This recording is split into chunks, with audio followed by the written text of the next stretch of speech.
We are living in strange times as we have a former president found guilty of crimes and may have to face jail. That's never happened before in our country. And as we look at politics, what do we do as Christians? Do we continue to stay involved or do we pull back on this slice of fresh bread?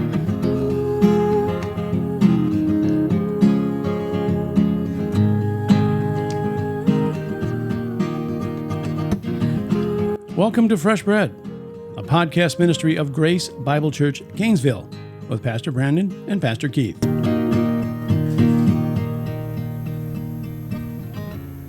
Well, thanks for clicking on Fresh Bread. Fresh Bread podcast number 64. Fresh Bread, where we're bringing the truth of God's Word to a starving world. I'm Pastor Keith, he's Pastor Brandon. And today we're going to discuss politics. And last week we had Donald Trump being found guilty on all 34 counts on his trial. And so, I don't know, is he going to be in jail for the election or will they sentence him after the election? But I thought what we talk about, Pastor Brandon, is as believers, as we see the world becoming more wicked, our vote, does it really change things? Does that make sense? Yeah. If, let's say in November, and we're going to talk about this more as the election gets closer, what should Christians do? Let's say our president wins again. We know that things are not going to get better as far as believers go in the world. Should we kind of take a step back and just say, look, politics isn't going to solve the world? Do we just concentrate more on saving souls, teaching souls as far as equipping? And pull back from the world a little bit. What do you think about that? What do you think? Well, yeah, I mean that's a excellent question and excellent way to start this whole subject. I mean, as Christians, we are in the world but not of the world. There's that. We're citizens of a heavenly country. We're not. We are citizens in the world, but ultimately, as Christians, we become, we're now citizens of heaven, and this place isn't our home, right? I mean, it's not our home. And, the problem with politics is that it's, I would say, intrinsically centered on what's happening here now, like in this world. But on the other hand, as Christians, we are to be salt and light. Jesus talked about being salt and light in Matthew 5, and so how are we to be salt and light?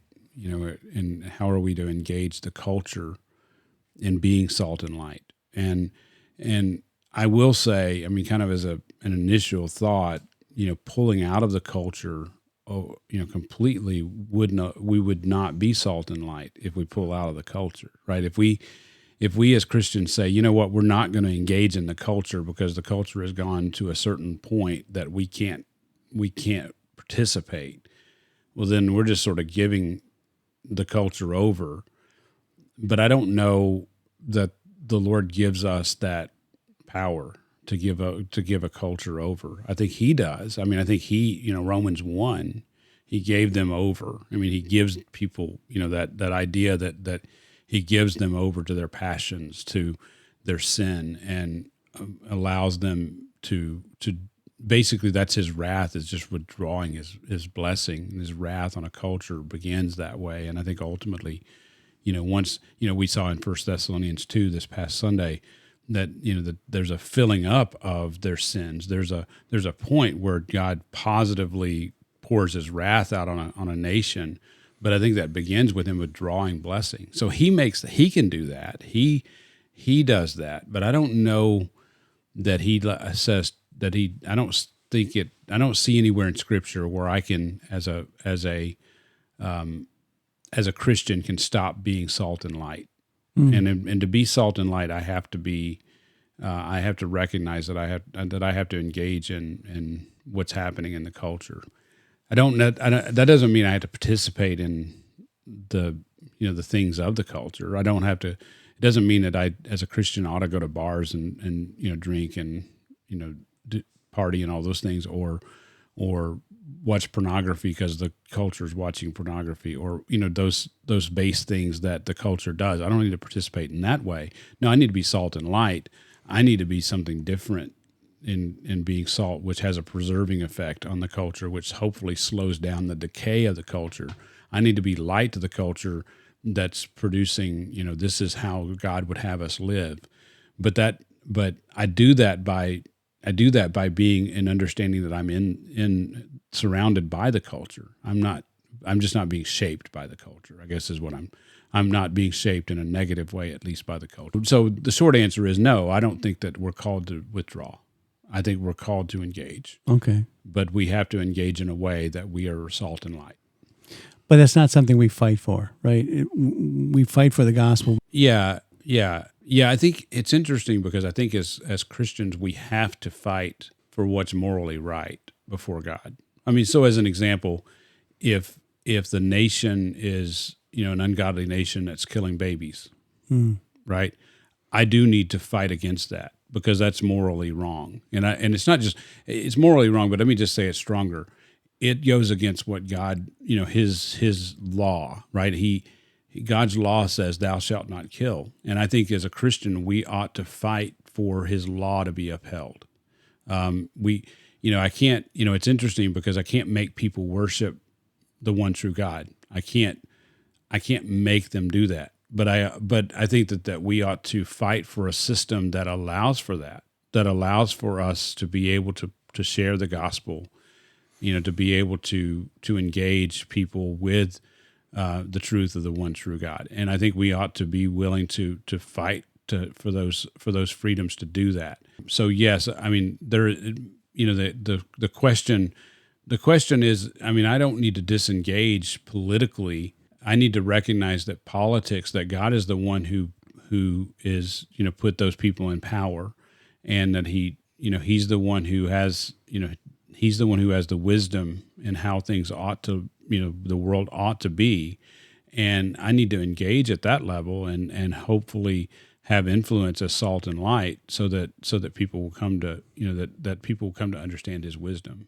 As we look at our world society, there seems to be a dismantling of what God has established. We look at the family, we look at women, we look at children. There has always been certain guidelines and rules that society has lived by, mostly protecting children, mostly, taking care of women and protecting them. But we see now feminism, we see this transgenderism reaching out to young kids. We see drag queen story hours at the library for children. All this stuff done to confuse them and cause them to have more openness to sin. So you mentioned this to me one time, this book that was the Benedict option. I want you to talk about that, but that's a way of looking at the world.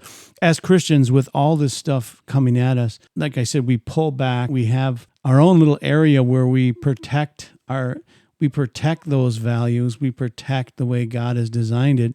I'm not sure it's going to work, but it was when I looked at the book, it was an interesting hypothesis, right? This guy, this Benedictine monk or whatever came up with. Yes. Do you want to talk about a little bit of that? Because that's an interesting. Well, I think the concept is that we pull back from the culture and create our own culture. That sort of a if you will, a subculture. So like an Amish kind of. Yeah, I think the Amish would be in that sort of model of pulling back and not engaging with the culture. Living in a subculture where we're focused on those who are part of the that culture. And that the problem is that Christ said in Matthew 28, "Go forth and make disciples of the nations." Right? I'm commanded to preach the gospel to the nations, and so when I pull back out of the culture in that way, then I'm no longer salt and light. I'm no longer to the culture. I'm no longer evangelizing. I'm now pulling back and I'm creating a subculture, and I don't think that that's what the Lord would call us to do. I don't think that. I do think that creating strong community within the Christian culture is important, and I think that is right now in the world that we live in, that we've become so independent in, families and individuals who are they're growing, they're independent from other people, right? And so that's happened because we have grocery stores, and we are able to get all that we need, get our groceries from the grocery store. We have hardware stores. We're able to get our hardware and our lumber from a hardware store. I don't need you, right? I don't need you to survive. I'm depending upon those things in order to survive. And so I bring that up to say, I think at some level we have to get back as a culture to depending upon one another as Christians, right? We need to build communities that can withstand, the onslaught of the culture, that there very well may come a time when we can't depend upon being able to do commerce, that we can't depend upon, being able to procure the goods that we need to survive, because, you have, already social credit scores and things like that are, well, China's doing it, but I know the infrastructure is there or getting closer to being there, even in the United States. And we see how fast technology is going anyway. It very well could come to a point where in order to buy and sell in our, in order to do commerce, you have to have a certain social credit score. And, you can definitely see that moving in that direction. And so as Christians, we definitely need to have strong communities that will help us survive that will help us survive as that pressure continues to increase. But I don't think that we as Christians ought to be withdrawing from the culture, that we still need to be engaging. We still need to be working to be salt and light. And, to the culture that we live in, we still need to be evangelizing. And, it's interesting because, it's funny because the whole Christian nationalism debate that's out there, we've talked about it on a few occasions. And I think that's there is a strength there that, where, I think that we do need to call our nation to follow, the one true God. I do think that we need to be engaging our nation in that way. I do think that we should be striving for this to be a Christian nation. I do think that's right and good. At the same time, I think we need to recognize that right now the pendulum is swinging. The pendulum has swung, and we're more of a secular nation, and that means that as Christians we do need to have Christian community. We need to have stronger churches. Our churches, we need to see church as being like the synagogue was for Israel, that our church is the center of life in the Christian community, that we are supporting one another. We don't just come together on a Sunday to worship, but it's life together. Borrowing from Dietrich Bonhoeffer's book, I think it's called Life Together. But we're building that life together. There's a fellowship, there's a support that's there. But at the same time, we're not withdrawn from the culture. We're still engaging the culture and with the gospel, and we're still salt and light to the culture as much as we possibly can be. But we recognize that the solution is probably not a political solution directly, but it's a solution of growing strong community, strong Christian community, so that we can have the influence in the culture that God would intend for us to have. Do you think that we could be looking back in history, ever get to the point where, like in Germany with the Jewish people, they kind of pulled back and were their own community, and then the Germans clamped down on them tighter and tighter Yes. and tighter until they took them to camps and tried to do away with them. Do you see that ever coming, that could be coming to Christians? Well, it's proven that it's happened over and over in history. So history repeats, and so I think the short answer is yes, it can happen. And so I think that we do need to have strong community, because if you think about it, even with the Jewish people and what they went through, and within Germany, I think it was community that actually helped them get through. Right? I think it's the only way. We're not going to get through this if things continue to go from bad to worse, if things continue to slide in the way they're going, we're not going to get through this by trying to stand on our own, right? We're going to get through it by being community. So yes, I mean, being community made them a target because of that. It made early Christians a target when, under Roman rule and some of the persecution that happened there. Becoming a community makes them an easier target in that sense, but it also makes them more resilient. And because we have community. So even though we're more of a target, even though potentially they're going to use that against us, it still makes us more resilient overall. You think there's a reason why Christians and Jewish people are more persecuted than Muslims or any other religion? Well, I mean, for sure. I mean, because I think that Jewish people and I think that obviously they serve the one true. I mean, they are worshiping Yahweh. Now, obviously secular Jews they're worshiping a God in their own image, and even Jews that are Orthodox are worshiping a God in their own image. But they are, I mean, they are His people, right? And so I think that they are a target of Satan and the demonic realm, if you will. They are a target because God sees them, or because they are God's people. But I think the church is the same thing. I mean, we serve the one true God. We serve the Lord Jesus Christ, the true Messiah, Israel's Messiah, and our Messiah. And so yes, I do think that there's a similarity in the persecution that it's Satan that's persecuting God's people. And so I think that is exactly what we see.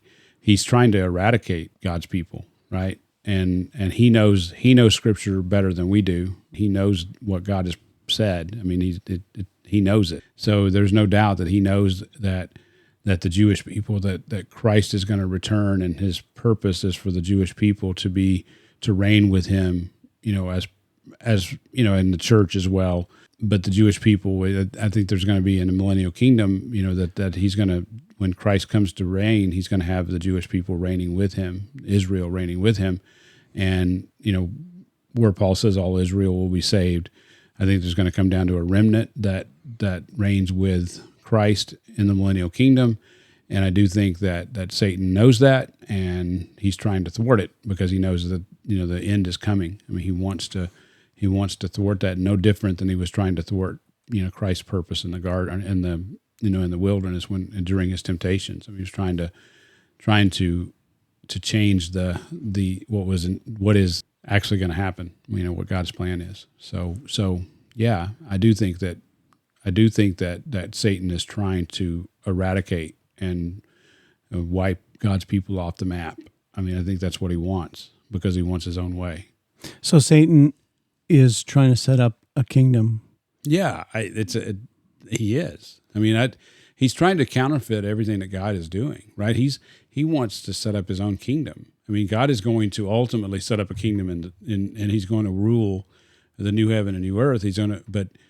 Christ is going to rule, but it's the counterfeit. Satan is trying to do exactly what God has promised to do, because he's making himself to be God, right? That's that's his big sin. Yeah. So if let's say Christians pull back, would that would that bring his kingdom sooner? Or if we, like you say, if we stay engaged politically, like we have Christians in office, there's got to be a few in there still. Sure. That will slow it up a lot, right? What's interesting, yes. I mean, I do think what's interesting as pastors and as churches, I don't think we need to be focused on getting the next sheriff elected. That's our guy, right? Mm-hmm. I think we need to be.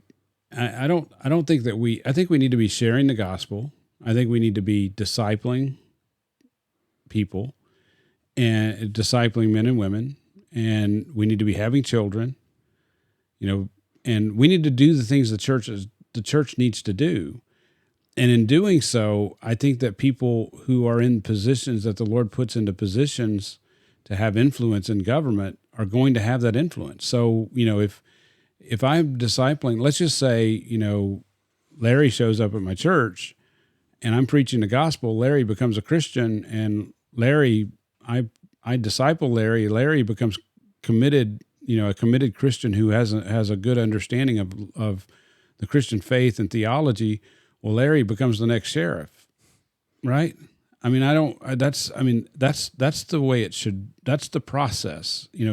Larry becomes the next sheriff, and Larry begins to rule, as the sheriff. He rules as a sheriff in a Christian way, and he has influence in the Christian culture that way. I don't necessarily need to, as a pastor, it's not my goal. I don't have a goal to make sure the next sheriff is a Christian, right?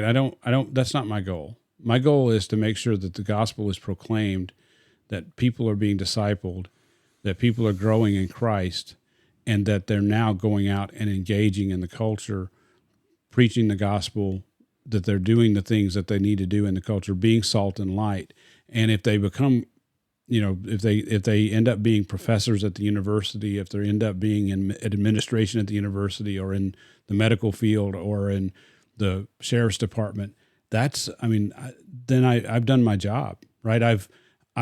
I'm equipping that person, and I'm teaching them, and they're engaging in the culture, and they're being salt and light in the culture. And I've done what God has called me to do. Like, I don't need to set my sights on, we need to get the next sheriff needs to be a Christian, and we need to put our guy in there. And the next president of the university needs to be a Christian, and we need our guy in there. No, I don't need to do that. The Lord will take care of that. What I need to do is be faithful to preach the gospel and teach and disciple, and have them then and encourage them to engage, to encourage them to take their Christian walk into those places, so that they become sheriffs, so they become presidents, so they become whatever, so that they can lead the nation in a way, lead this county, lead the state, lead the nation in a way that would be pleasing to the Lord. Is it even possible now for a Christian to be elected to an office or to be a sheriff, like of Gainesville or whatever? Well, I think it's good. It's difficult because on one side there's a secularism that forces us not to talk about our faith. There's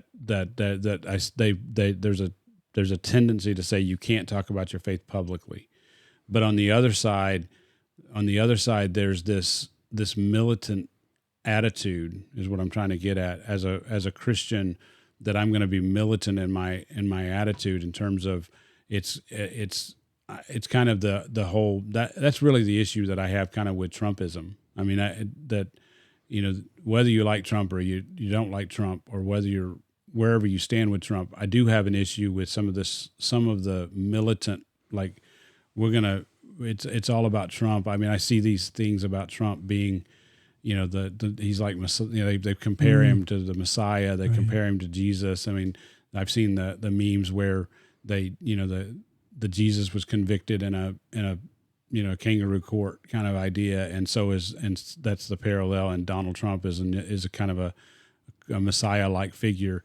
I struggle with that, right? I don't think we should be doing either. I don't think we should be falling for the secularism, but at the same time, I don't think we should be seeing, like politics and we should be seeing someone like Donald Trump being a Messiah-like figure. I don't know, in terms of your question, how to specifically answer your question. I think that as Christians, we ought to be walking like Christ. We ought to be imitating Christ. Ephesians 5, the 4-5, where Paul talks about, basically our responsibility as Christians. And then you get into chapter 4, he's talking about walking in integrity. I mean, he's talking about being, what it looks like to be a Christian, being in unity with one another, understanding how God has put the body of Christ together. You get into chapter 5 and he talks about being husbands and wives, and he talks about being employees, specifically slaves.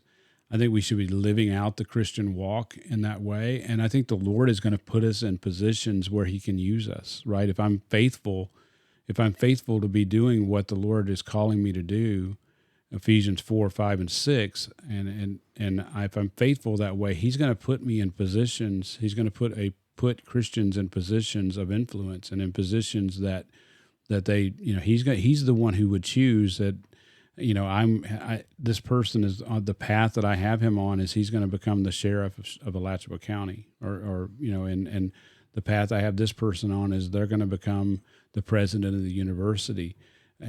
It's not that we need to set out to make sure that we put people in those positions. It's that we need to train people and we need to call people to walk according to the Lord and his will.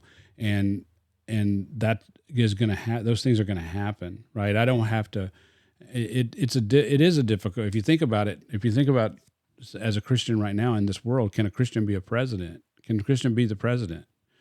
And if I looked at it in one sense, the answer would be no. Like because in order to fight your way to the top, you have to cheat, lie, and steal. It seems to be the only way that's going to happen. But then I think that's taking away from the Lord that he uses people the way he's going to use them, and for whatever reason, in whatever way, he can take someone who's faithful and put them where he wants them. Right? He's gonna put them and he's gonna plug them in where he wants them, and I don't have to plot to make that happen. I don't have to.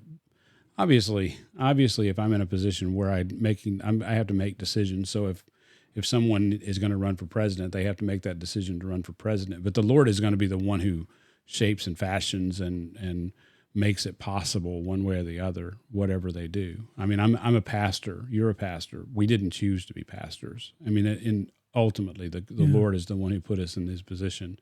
We made choices along the way, when we were given that choice that, we go this direction, we go that direction, but ultimately he's the one that put us there. I don't have to plot to make those things happen. I always wanted to ask you this. You're from Arkansas. Mike Huckabee, I don't know a lot about him, but he was a pastor, was he not? And then ran for governor.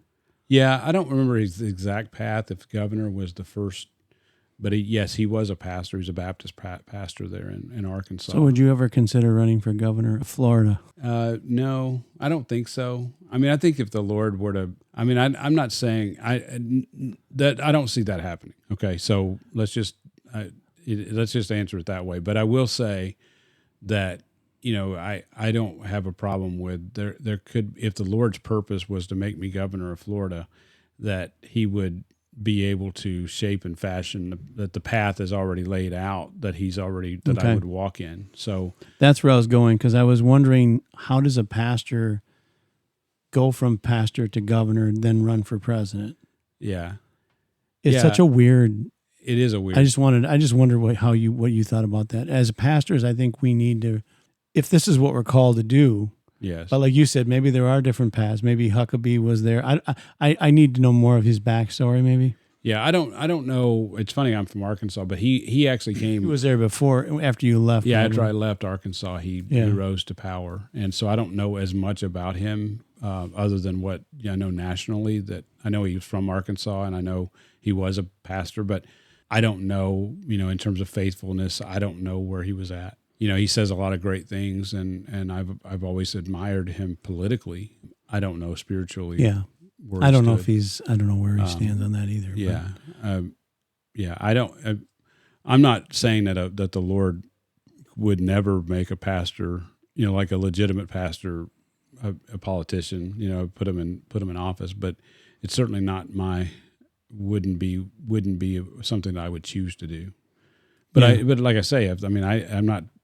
There could be a situation where, that happens. I mean, and I'm not even saying it couldn't happen in my own life, but that's certainly not my intention. This is kind of a weird question. Some people said it could happen. What about let's say in November, either Trump is prevented from running or he runs and there's just all kinds of, you can see, it's a Biden landslide. He wins, 45 states, which everyone would be like, that's impossible. What's going on with the voting? And then there's some kind of a insurrection or civil war. people have said something like that could be on the horizon.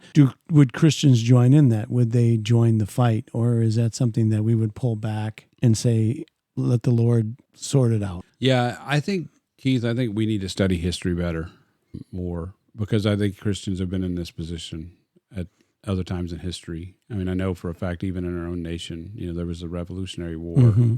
There are different opinions on whether that was biblical or not. John MacArthur has a stance that it was not biblical, that they should have submitted to the king, and they were wrong for declaring independence and fighting it out. But the point is that there have always been in any of these conflicts, there's always been Christians on both sides. Like the Revolutionary War, there were Christians in England. There were Christians here that went with, the other side that believed the other side was right. And Christians have always had, anytime there's a conflict, you're going to be caught up in that conflict, and you're going to have to make a judgment based on your own conscience and understanding of which side of that conflict you're going to stand on. I don't know, it's going to be, obviously standing neutral. You're going to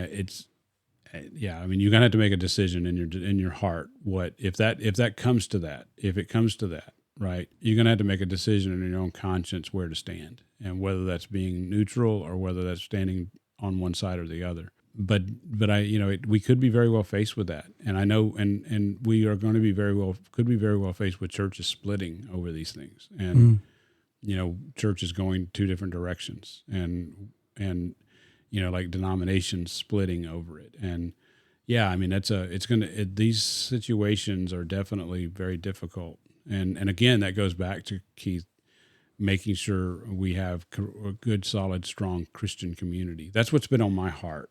That's, it's funny because in good times, we talk about the church, and we talk about the importance of the church. We talk about how we need the church to grow, and that's all very, very, very true. But what I'm coming to realize as this thing slides further and further, what seems to be further and further toward conflict, whether it's conflict in the sense of military conflict, or whether it's conflict just in culture, which is where we are now, I'm beginning to see more and more the importance of the church, even in that context, that we have these strong church communities that can pull together, that can help each other, through these things, and protect each other, and even to the point of, providing goods and services for one another when you can't get them in the culture, out of the community at large, whether it be because of conflict or whether it be because of not being able to engage in the culture that way. We need these strong Christian communities. But I think that you're going to have to follow your conscience in terms of what side you stand on, or if you stand neutral completely, in the conflict. Do you think there's ever we kind of brushed on this, but is there ever a point where the society becomes so wicked, it keeps encroaching that we have to do the Benedict option? Well, yeah, if the society puts enough pressure on us, then you're going to have to withdraw to a certain degree. You have to. It's just out of necessity for survival that you have to withdraw to survive.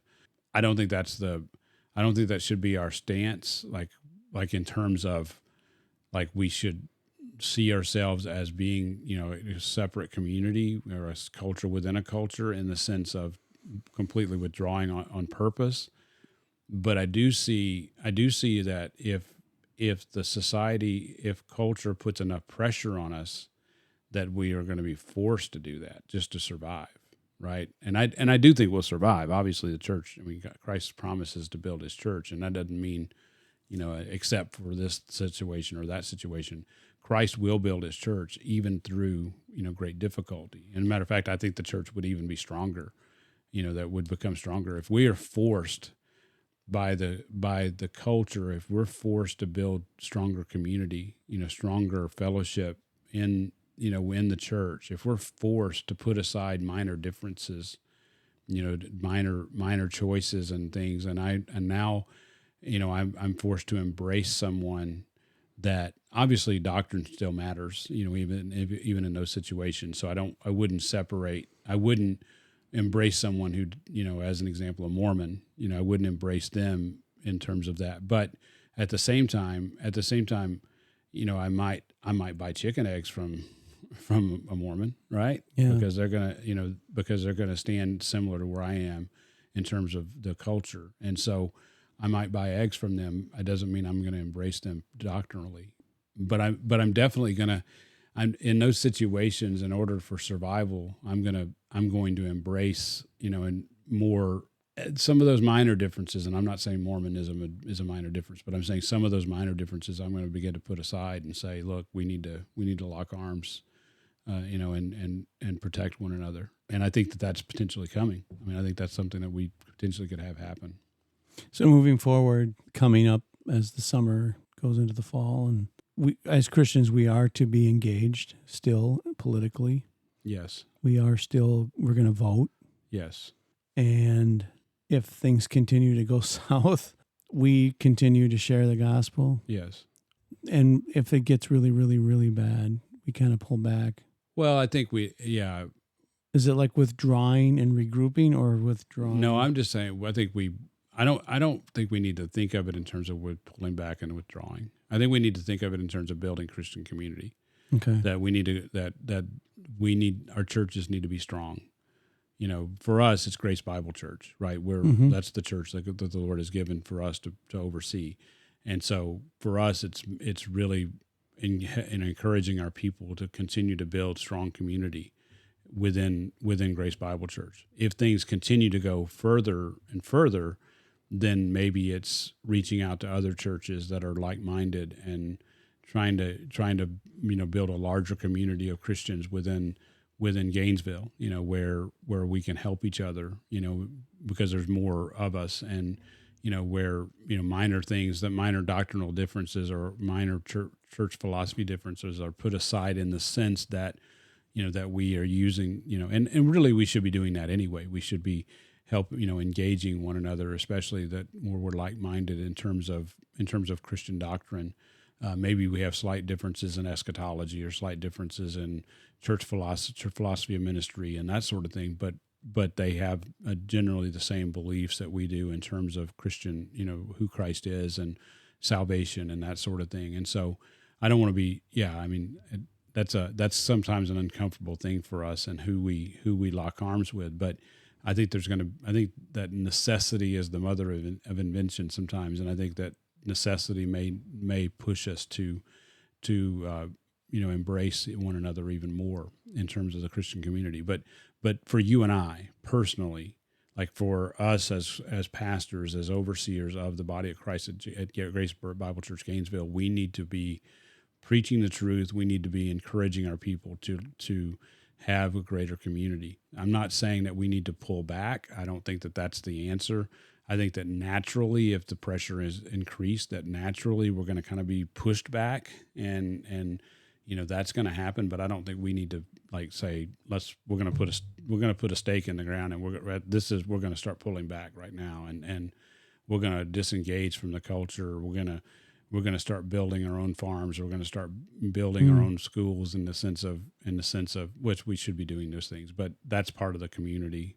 That's part of being a strong Christian community, is having schools that we can depend upon, having churches we can depend upon, having people who know what they're doing, and different things, different marketable skills that we can depend upon. Getting our cars fixed, getting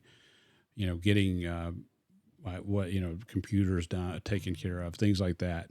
I think that's important to begin to have that community in that way. You mentioned eschatology. How important is it for Grace Bible Church that we decided we were going to teach a little more eschatology? Not to lose hope, but to give them hope of this all that's happening is not something out of the ordinary. Yeah, it's interesting. I think it's high time that we see eschatology as an important doctrine. I think it's critical that we are engaging in eschatology and seeking to know and understand what God has promised. Right? I'm not looking for the day and the time. No one knows the day but the time but the Father. But He does tell us that we can know the seasons. We can look at the clouds and we can see there's a storm coming in. that we ought to be able to look at the culture. We ought to be able to look at what's happening and have some sense of where we are on that eschatological time clock. And I think it is important that we know and have a hope for what's coming in the future, and that we have a general idea of what God has promised. And I think it gives God's people hope. And it's not a matter of it always seems to descend into a tit for tat. It always seems to be this competition about who's right and who's wrong in terms of eschatology.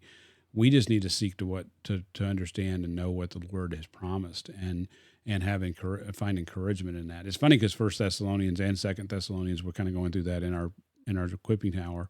He keeps coming back to the hope of Christ coming. That's the hope. That's the hope that Christ is going to come, that Christ is going to make things right. That, and he keeps bringing that back to that. And I think that's how, even today, as we see, President Trump, getting convicted, and no matter where you stand on that, it's distressing. If you're a pro-Trump or you're against Trump, it doesn't matter. It's distressing that, we had a former, he's a professor at TMU.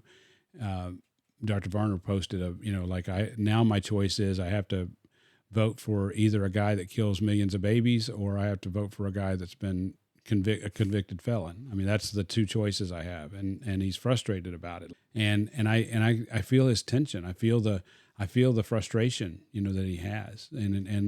And so, but I think you going back to the eschatology, I think it's important as Christians that as leaders in the church, you and I are pointing to a greater hope. My hope isn't found in whether Biden or Trump wins in November. And oh, by the way, I don't think either one of them are going to be president in November, starting in November. That's my prediction on Fresh Bread right now. Wow. I don't think either one of them will be president. I think that Biden, I think the Democrats are going to figure out some way to get somebody else in besides Biden, but I don't think that they're going to allow Trump to win. And whether it's election interference or whether it's something that's created, as a diversion, whether it's, I don't know what's going to happen, but I think something major is going to happen that's going to prevent Trump. It could be assassination. It could be that he's in jail, that they've got him in jail. It could very well be that he's in jail and he gets Epsteined. I don't know. Yeah, I don't know what it's going to be, and I'm not a prophet, nor am I the son of a prophet. I don't think that he's going to be president. I don't think Trump's going to be president. I don't think Biden's either one. I don't think either one of them. This is June. We're recording this. Yes. In June of 2024. Yeah. So we'll see. Yeah, I think something's going to happen, something big, that's going to change the whole trajectory of it. And I think that. And that's why I asked about the Civil War part. But if something that big happened, that's going to really do something to the country. That we talk about change. Things changing so much that wouldn't that spark something of some kind of riot? Or we have riots on the left. We don't have a lot of riots on the right. But if let's say if Trump is, let's say, assassinated or something horrible like that, and a Democrat becomes president again, don't you think we talk about the right wing, I'm making air quotations, those people will do something? Yeah, I think that, January 6th is a great example. Right, I think that January 6th, that some good people made some bad decisions. They were influenced by some bad people, and I think that there were people that were kind of caught in the crossfire of I honestly think, based on what I've seen, that they opened the Capitol up and sort of invited them in, and there were some bad operators in there and that were instigating it on both sides, right and left. Yep. And I think that what we as Christians need to recognize is that could very well be what happens, a January 6th style, something to instigate some sort of uprising that has to be put down, that would then lead to some sort of martial law, which would then, since we have a Democratic president, leads to him staying in power, and then potentially a transfer of power within the Democratic Party. It could very well be something like that. So if you think about it, the mechanisms are in place in terms of if something happens, to have some sort of martial law situation where they would suspend the election, and that very well could be the what happens. I mean, as Christians, we just need to be wise and not get drawn into that sort of fervor. And I'm afraid there's a lot of people who call themselves Christians who will get pulled into it, and they're going to potentially, I say those who are instigating would use that, and it could be a bad situation. Yeah, that's true. Yeah, as Grace Bible Church, I mean, we need to be wise. Wise as serpents, gentle as lambs. We need to be those kind of people who recognize what's out there and what's happening. We need to be wise in who we are and how we respond. So, how much did it change the political landscape with Donald Trump being found guilty? Well, I think even him being on trial was problematic. Yeah. Like all these trials that are happening is problematic. That the charges are trumped up. No, I think that I do think I don't know for sure. Like the whole Stormy Daniels and hush money and all of that. I don't know. It seems people that I trust, that understand legally, that I trust in what they say legally. It sounds like that Trump didn't do anything wrong legally. I mean, that he was within his rights to pay her and to give her money to not take the case. That doesn't necessarily mean that he's admitting guilt. That he very well could have just understood that it's easier to pay somebody some money to get them to not bring the false charge, even though it's false. I don't know if I want to wade too far into that, but it is interesting that he's being tried by political opponents. And I think that's what's problematic, that it's political opponents. It's Biden and it's the Department of Justice that's pushing this. And that's where, and I think the framers of our Constitution would have wanted to avoid that, where if there was a crime, that person would be tried, in a completely independent way. And you cannot say, that was what happened. I mean, that is not what happened. Like he didn't get a jury of his peers that were neutral. Like the jury that heard this case was not neutral. I mean, I don't know who would be able to even. I mean, the judge was not neutral. I mean, and there was no neutrality there. So you can't say that he got a fair trial. And so I think we descended into the realm of being a banana republic by what by that. There's a question mark as to whether or not what he did was legal. And you put this trial together, and it's obvious it's political. I mean, even if you're just a neutral observer, it's political. And so, yeah, I think what happened with Trump last, by bringing him to trial, and especially by finding him guilty in the way they did, I think it's very problematic for our republic. And I think that it should be. It's one of those things that you see this happening in real time. And it's like a sand in an hourglass, and you see that sand running out. And it's like, when I see the sand actually run out, it's like, did I really see that? Did they really find him guilty? Did that really happen? And then, then you got the next thing that happens, and it's like, did that really happen? And we just all along the sand is running out of the hourglass. I mean, all along we're going further and further, and things that we could never imagine. Can you imagine?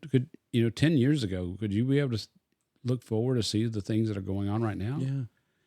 Yeah, we're seeing firsts happening all over. Every day almost. Yeah. Like all the time. Things that you never imagined would happen is happening. And I think that's part of why a lot of good people, I mean, I say good people, but a lot of people who are fairly neutral, I think they're incredulous. Like, that can't be true. Like the Democrats couldn't have influenced the election. They couldn't have used mail-in ballots to influence the election and sway the election, because who would do that, right? Yeah. it seems like it's so far out there for what we have as an ideal as a nation. We have this ideal of the United States being this virtuous nation that we would never fall to that level, and yet it's happening. Like it's, January 6th happened, and the election happened, and we now put a former president on trial. That happened. It's done. He's found guilty. That's happened. I mean, it's unprecedented what we're seeing, and I think people are just having a difficult time processing it all. And it's just as Christians, we have to be wise, and it certainly seems like that it's just, there's just so many things going on, from, things like the Great Reset, that economically, the things that's happening, climate change, we talked about last time, our last podcast, now Trump's trial and what's happening there. I mean, we're talking about any one of those things is a major thing, but all of these things are happening in concert. All of these things are happening together, like one thing after the other. And it's almost as if somebody's actually planning all this. And so if you're a conspiracy theorist, I guess you say there is somebody planning all of it. And it's hard to deny that's what's happening. If there's anything that you get out of this, I would say that we need to be cognizant of building strong Christian community within Grace Bible Church. I mean, specifically, this is a Grace Bible Church podcast, but also as Grace Bible Church being recognizing that we need to be a part of a strong Christian community, in Gainesville and really around the state of Florida and also outside of Florida, that there just needs to be a strong Christian community to help one another as we go through this. Yeah. Yeah, that we don't need to withdraw from the culture, right? I don't think we need to be salt and light in the culture, but we need to recognize that we're going into some unprecedented times in all that's going on, and that we need to be pulling together as Christians to help one another. And we vote on November 5th, even we just trust the Lord. I don't know if it'll make a difference, but if they change our votes. Sure. We stay engaged. Yes. Absolutely. We stay in the front lines. Yeah, knowing understanding what's going on, being wise and understanding, that understanding that, that things that we have evil men that are in government and they're doing evil things, and that shouldn't surprise us. I mean, it shouldn't surprise us that what we see, and it shouldn't surprise us that things are going, proceeding from bad to worse. I mean, that's what the Lord has promised. It shouldn't surprise us, and we just need to engage where we can, and build strong Christian community, and protect one another, and proclaim the name of Christ throughout the whole thing, and proclaim that this goes back to the Christian nationalism thing. I think we absolutely need to proclaim that the governor and the sheriff, and we need to proclaim that they are under the rule of the Lord, that even if they're not Christians, they still will stand accountable to him for what they've done. And they are accountable to him, and hold them accountable that way. Yeah, that's good. Good way to end it. Do you want to come to the shooting range with me later? Let's go. All right. Just don't shoot me. I can't guarantee that. Is this a safety? Is there like some kind of safety switch on it? I'm not a great shot. Yeah.